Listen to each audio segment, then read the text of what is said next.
Good morning મારા વહાલા બાળકો.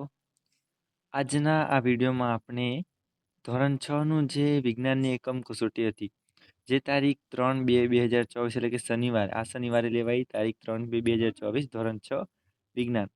તો એનું સોલ્યુશન આપણે આજના આ વિડીયોમાં કરવાના છે. જો તમે જોડાઈ ગયા હોય ને ચેનલને સબસ્ક્રાઈબ ના કરી હોય તો જરૂરથી કરી લો, અને પછી આપણે આગળ વધીએ. કેમ કે દરેક વિજ્ઞાનના છે, ગણિતના છે વગેરે એકમ કસોટીના સોલ્યુશન તમને અહીંયા જ મળવાના છે. તો ચાલો શરૂઆત કરી દઈએ આપણે સોલ્યુશનની, અને સ્ટાર્ટ કરીશું આપણે. સૌથી પહેલો પ્રશ્ન છે કે ભાઈ વર્ગીકરણ કરવાનું છે. પહેલું છે જૈવિક ઘટકો અને અજૈવિક ઘટકો. હવે આપણને ખ્યાલ છે કે ભાઈ જૈવિક ઘટકો કોને કહેવાય? તો જે એની અંદર જીવ છે. તો અહીંયા આગળ પહેલાં મેં જૈવિક ઘટકો ટીક કરું છું, તમારે પહેલા ખાનામાં લખવાના છે કે ભાઈ કૂતરું, વાંદરો અને બિલાડી એ બધા કયા છે? જૈવિક ઘટકો. તે બધા તમારે અહીંયા લખી દેવાના છે. અને બાકી વધ્યા ટેબલ, પથ્થર, સિક્કો, તો એ શેમાં આવશે? અજૈવિક ઘટકમાં. બરાબર. તો આ રીતે તમારે આન્સર કરવાનો છે. હું બોલું છું એ તમે રિવાઇન્ડ કરીને એટલે કે પાછા જઈને બી સાંભળી શકો છો, અને એ રીતે આન્સર લખી શકો છો. કૂતરું, વાંદરો, બિલાડી એ જૈવિક ઘટકો છે, બાકી બધા અજૈવિક ઘટકો. ચલો પ્રશ્ન 2, નીચે આપેલ ગતિના પ્રકાર જણાવો. તો ચલો આપણે જોઈએ. ફ્લેગ માર્ચ કરતા સૈનિકો, તે કઈ ગતિ આવશે? સરળ રેખીય. કઈ? સરળ રેખીય ગતિ. ચકડોળની ગતિ, તો એ કઈ ગતિ આવે? વર્તુળ. એ કઈ ગતિ આવશે? વર્તુળ. ઉડતા મચ્છરની ગતિ, હવે મચ્છર તો ગમે ત્યાં ઉડે ને, તો એ કઈ ગતિ કહેવાય? અનિયમિત ગતિ. બરાબર. કઈ ગતિ કહેવાશે? અનિયમિત ગતિ. ચલો એ જ રીતે આગળ જોઈએ પતંગિયાની ગતિ. તો પતંગિયામાં બી કઈ ગતિ આવશે? અનિયમિત ગતિ. ઘડિયાળના લોલકની ગતિ, હવે જે ઘડિયાળનો કાંટાવાળી ગતિ નહીં કહેતા, લોલકની ગતિ. લોલક કેવી ગતિ કરતી હોય? આવર્ત ગતિ. આવર્ત ગતિ એટલે કેવી? હિંચકાવાળી ગતિ, ઉપર નીચે આગળ પાછળ જાય ને એ વાળી ગતિ. ચલો બંદૂકમાંથી નીકળેલી ગોળીની ગતિ. તો બંદૂકમાંથી ગોળી નીકળે કેવી ગતિ કરશે? સરળ રેખીય ગતિ કરશે. બરાબર. સરળ રેખીય ગતિ. ચલો પ્રશ્ન આગળ જોઈએ. નિવાસ સ્થાનને આધારે વર્ગીકરણ કરવાનું છે. તો ચલો સિંહ ક્યાં રહેશે? તો જો સિંહ ક્યાં રહેવાનો છે? જંગલમાં. માછલી ક્યાં રહેશે? પાણીમાં. ઊંટ ક્યાં રહેવાનો છે? રણમાં. વાઘ ક્યાં હશે? જંગલમાં હશે. હવે ઉંદર, તો ઉંદર રણમાં રહેશે. મગર ક્યાં રહેશે? પાણીમાં. ઓકે. તો આ રીતે તમારે એનું વર્ગીકરણ કરવાનું હતું.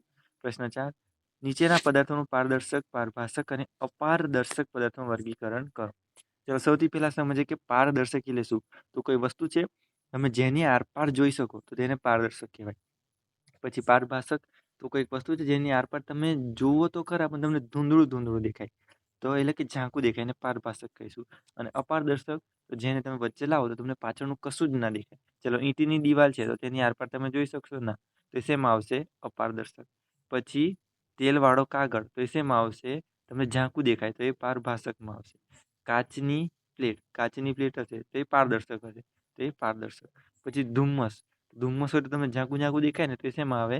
પારભાષકમાં.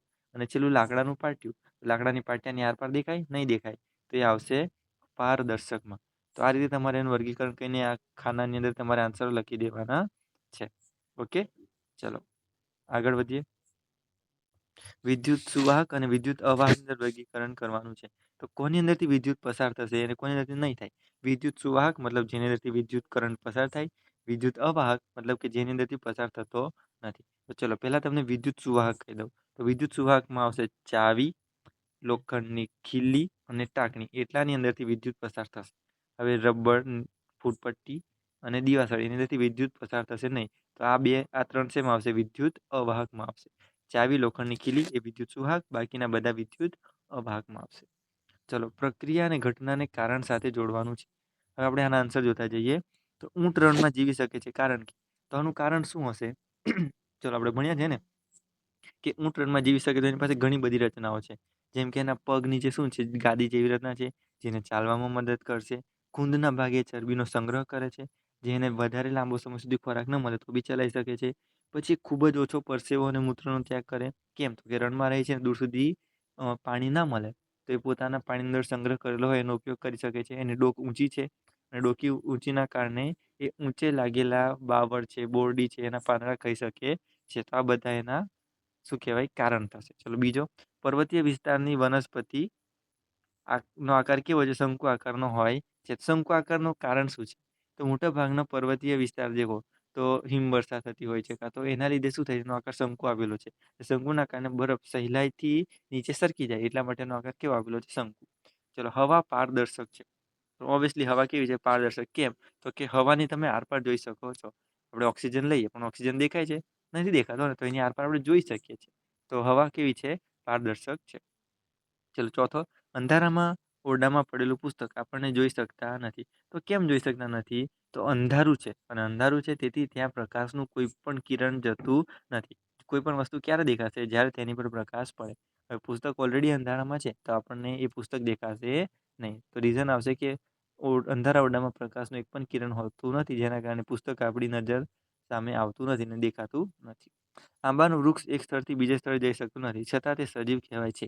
તો આનું રીઝન છે, આંબો ખાલી જે વનસ્પતિ હોય કોઈ બી, એ હલનચલન નથી કરી શકતી, મતલબ એક જગ્યાએથી બીજી જગ્યાએ સ્થળાંતર કરી શકતી નથી. એના સિવાય સજીવના તમામ લક્ષણો ધરાવે છે. જેવા કે કયા કયા?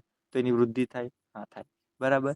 એક પ્રજનન કરે છે? હા, પ્રજનન કરે છે. એક આંબામાંથી બે આંબા થાય? હા, થાય. ગોટલી આપણે વાવ એટલે બીજો આંબો ઉગે. બરાબર. એને ફળ આવે, ફૂલ આવે, એ શ્વાસ લે છે. બરાબર.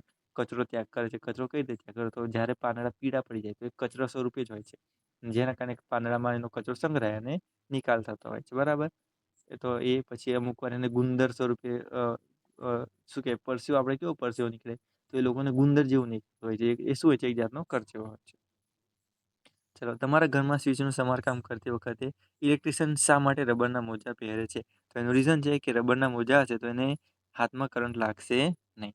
ચલો, ફ્યુઝ થયેલો બલ્બ પ્રકાશિત થતો નથી. તો કેમ પ્રકાશિત થતો નથી? તો બલ્બ ફ્યુઝ થઈ જશે તો એ બંને ફ્યુઝનું અને આપણા જે લાઈન છે એનું કનેક્શન તૂટી જાય છે, ને પછી જેના કારણે બલ્બ પ્રકાશિત થતો નથી.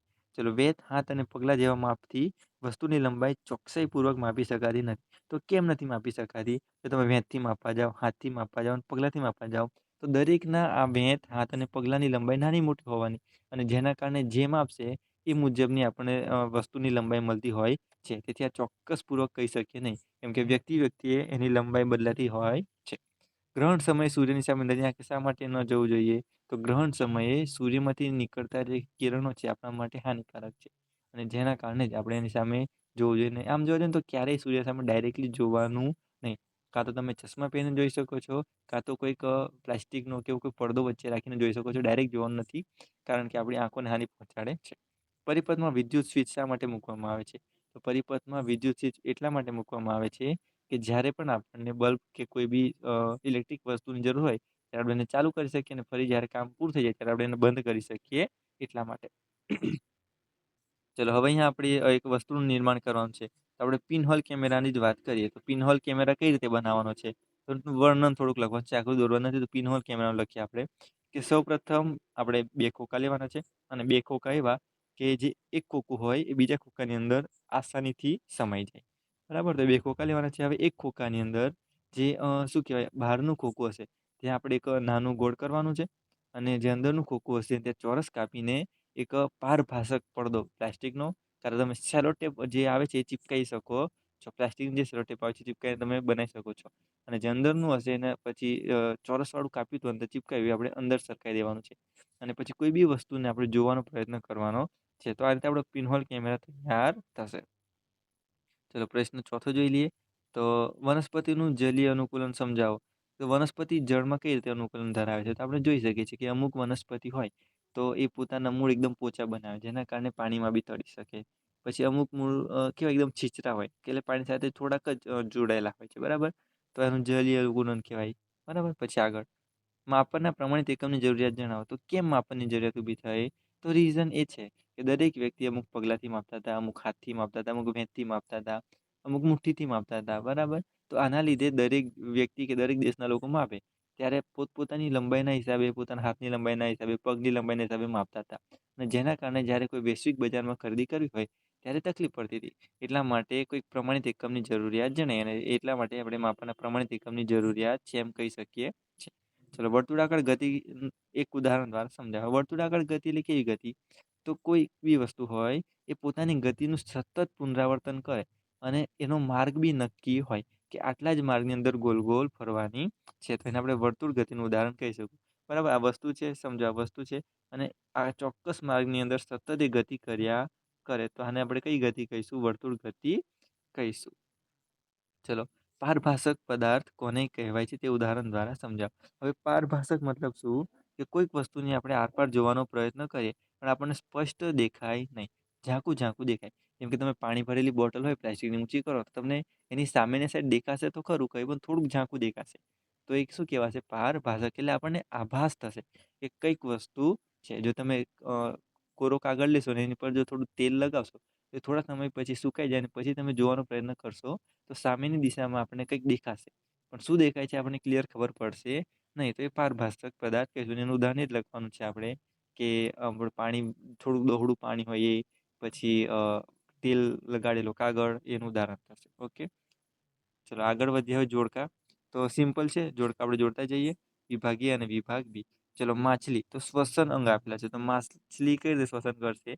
ઝાલર દ્વારા અને અળસિયું ચામડી દ્વારા. ચલો બીજો, દરિયા કિનારે કોણ રહે? દરિયા કિનારે કરચલો અને શંખ, ઘાસના મેદાનમાં વાઘ અને હરણ. ચલો, વરાળ યંત્ર. તો વરાળ યંત્રથી શું ચાલે છે? આગગાડી. અને જળમાર્ગ એ કોનો છે? હોડી માટેનો. ચલો, પ્રકાશિત. પ્રકાશિત કોણ છે? તો ખબર છે બધાને, આગિયો. અપ્રકાશિત કોણ છે? તો છત્રી. છત્રીમાંથી પ્રકાશ ઉત્પન્ન થશે નહીં. ચલો, હવે વિદ્યુત સુવાહક અવાહકની વાત છે. તો પેન્સિલ. તો પેન્સિલ કેવી છે? વિદ્યુત અવાહક છે. પણ પેન્સિલની અંદર રહેલો જે કણ છે ને એ પાછો વિદ્યુતનો સુવાહક છે, એટલે ધ્યાન આપજો. તાંબાનો તાર તો એ થશે વિદ્યુત સુવાહક. ચલો, હવે આપણે નીચેના પ્રશ્નો જોઈએ. પ્રશ્ન 5 આપણે મોટા પ્રશ્ન છે. વનસ્પતિ ઉત્તેજનાને પ્રતિચાર આપે છે તે જાણવા તમે કઈ પ્રક્રિયા હાથ ધરશો? પછી કોઈ પણ વક્રરેખાની લંબાઈનું માપન કેવી રીતે કરશો? તો આપણે આની વાત કરીએ. તો કોઈ પણ વક્રરેખા હોય, આડી ચૂકી રેખા હોય તો એને આપણે માપન કઈ રીતે કરવાનું છે? તો આ લખતા જવાનું છે. મેં જે બોલું છે એ જ, બરાબર. તો સૌપ્રથમ આપણે કોઈ રેખા નક્કી કરો કે વક્રરેખા છે. ત્યારબાદ એની ઉપર આપણે પતંગનો દોરો હોય તો કોઈ બી દોરો આપણે ઉપયોગ કરીને એ રેખા પર આપણે ગોઠવતા જવાનું છે. એક અણીથી ચાલુ કરવાનું અને એ રેખા પર મૂકતા જવાનું છે, આમ જ્યાં સુધી લાઈન વક્રરેખા પૂરી ના થાય ત્યાં સુધી. ત્યારબાદ એ દોરાને ઉઠાઈ લેવાનો છે અને જેટલું માપ થયું હોય એને ફૂલપટ્ટી પર આપણે મૂકીને માપી લેવાનું છે. તો આ રીતે આપણે વક્રરેખાની આપણે લંબાઈ માપીશું. ચલો, હવે કોઈ પણ પદાર્થ અપારદર્શક છે તો તમે કેવી રીતે કહી શકો? તો કોઈ પણ પદાર્થને આપણે પ્રકાશ કોઈ બી વસ્તુ સામે લાવવાનું, જો આપણે આરપાર ના દેખાય તો એ પદાર્થ અપારદર્શક છે એમ આપણે કહી શકીશું. પછી કોઈ પણ પદાર્થ વિદ્યુત સુવાહક છે કે નહીં તે કેવી રીતે નક્કી કરશો? તો આના માટે બી આપણે શું કરવાનું છે? આપણે એક પાવર સેલ લેવાનો છે અને ત્યાં એક ઉપર અને એક નીચે વાયર જોઈન કરવાનું છે અને પછી એક બીજા છેડેથી આપણે એક બલ્બ લગાવીશું અને એનો બીજો છેડો ખુલ્લો રાખવાનો છે અને આ રીતે બે છેડા જોઈન કરશું.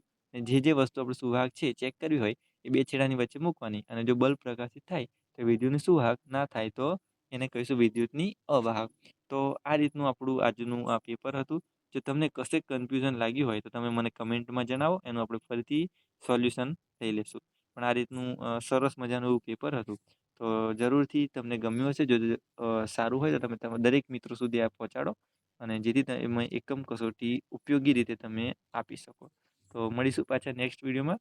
અને જરૂરથી સબસ્ક્રાઈબ કરી લો જો બાકી હોય હજી પણ, અને જરૂરથી બેલ નોટિફિકેશન ઓન કરો. જ્યારે પણ એ વિડીયો આવશે તો તમને સૌથી પહેલાં એની નોટિફિકેશન મળી જાય. ચલો મળીશું પાછા નેક્સ્ટ વિડીયોમાં. ત્યાં સુધી આભાર.